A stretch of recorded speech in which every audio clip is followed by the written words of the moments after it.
All right, so today we're tackling the classic Kioptrix series, but this isn't going to be just another walkthrough.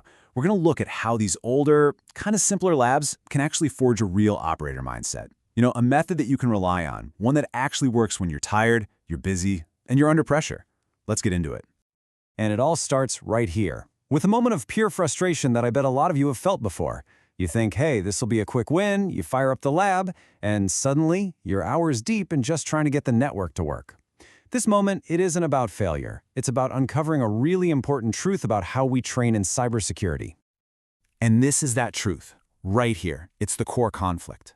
All the hype you see online, it rewards speed, getting that shell in just a few minutes. But a real professional skill set, that isn't built on speed. It's built on having a solid method, a method that rewards clarity, that's repeatable, and that's based on actual evidence. That's the mindset we're going to break down today. So, what's the real damage when you're just winging it? Well, it's not just about the time you waste. The hidden cost is that you're actually training bad instincts. You know what I'm talking about? Frantically jumping between different tools the second you get stuck, or just hoping that one magic exploit will come along and solve everything for you. And that right there, that's the real danger. Every single time you guess or panic or you skip a crucial step, you're just digging that bad habit in deeper. You're reinforcing an instinct that will absolutely fail you on a real engagement. So the goal isn't just to learn a few cool tricks, it's to unlearn all the bad habits that are holding you back. So the real goal then is to replace all those chaotic instincts with a reliable rhythm, a process that you can actually trust every single time you look at a new target. It's a rhythm that moves logically. You start by scanning to gather evidence, then you validate what you found, and only then, after you've done that work, do you even think about moving to exploitation and escalation. Okay, so you might be thinking, but Kioptrix is old. Is it even relevant anymore? And that's a fair question, but its age is exactly why it's so perfect for this. Think of it less like an outdated challenge and more like a gym, a fundamentals gym. It's a clean, low-noise place where you can go to really strengthen your core methodological muscles. This is what our source material calls the brutal gift of clarity. And I love that phrase. See, these simple labs, they strip away all the noise and the fancy tooling you might try to hide behind. They force you to be incredibly precise with your enumeration, your process for finding weaknesses, and with the evidence you gather. You can't hide. And if your process is weak, it becomes obvious, and it becomes obvious fast. So, is this the right path for you, right now? Well, this slide kind of lays out the choice pretty clearly. If you feel like your learning journey has been a bit messy, and you really want to build that solid, repeatable foundation, then yeah, the path on the left is a fantastic place to start. But if you already feel confident in that foundation, maybe the path on the right, using a more modern platform, is a better fit to get you exposure to newer tech. Now, let's look at how this method actually gets built, step by step.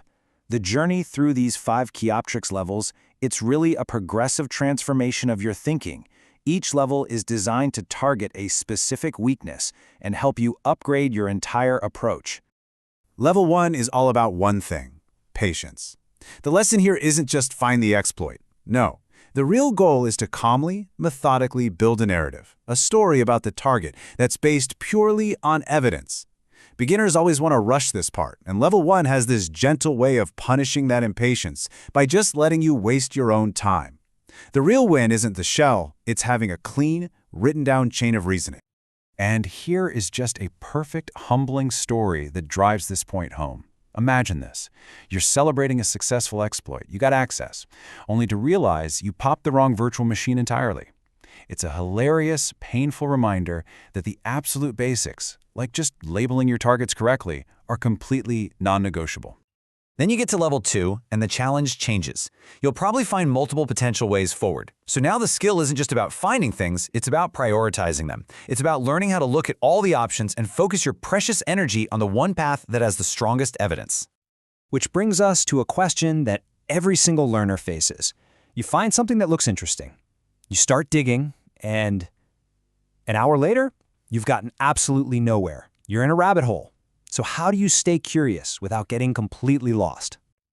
Well, the solution is actually super simple, and it's incredibly powerful. Just use a timer. Give every new idea, every new hypothesis, a strict 15 to 20-minute time box. If you don't find solid, compelling evidence by the time that timer goes off, you step back and you reevaluate. This is how you build disciplined curiosity. This map really lays out the whole journey for you. Just look at how the focus shifts. You start with basic enumeration in level 1. Then you learn to control rabbit holes in level 2, all the way up to patience and layered reasoning in level 5. See the pattern?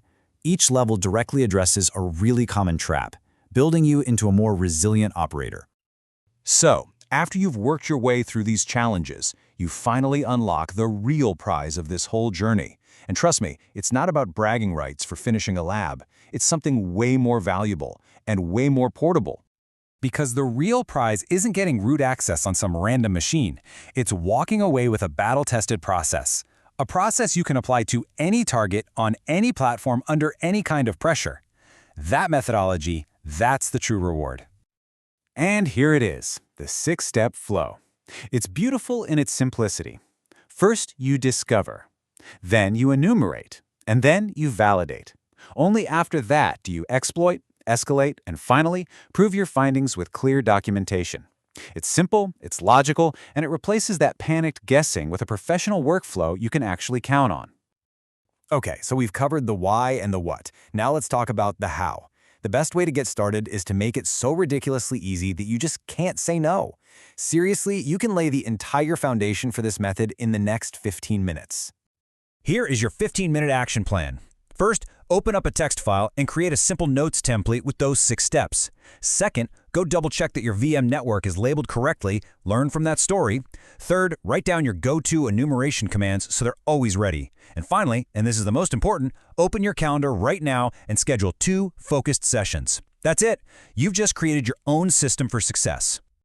And we're going to end on this final kind of provocative thought. Building a real professional method isn't about flashy, exciting hacks. It's about consistency. It's about being boring on purpose, because that methodical, repeatable, boring process is what actually delivers results, time and time again.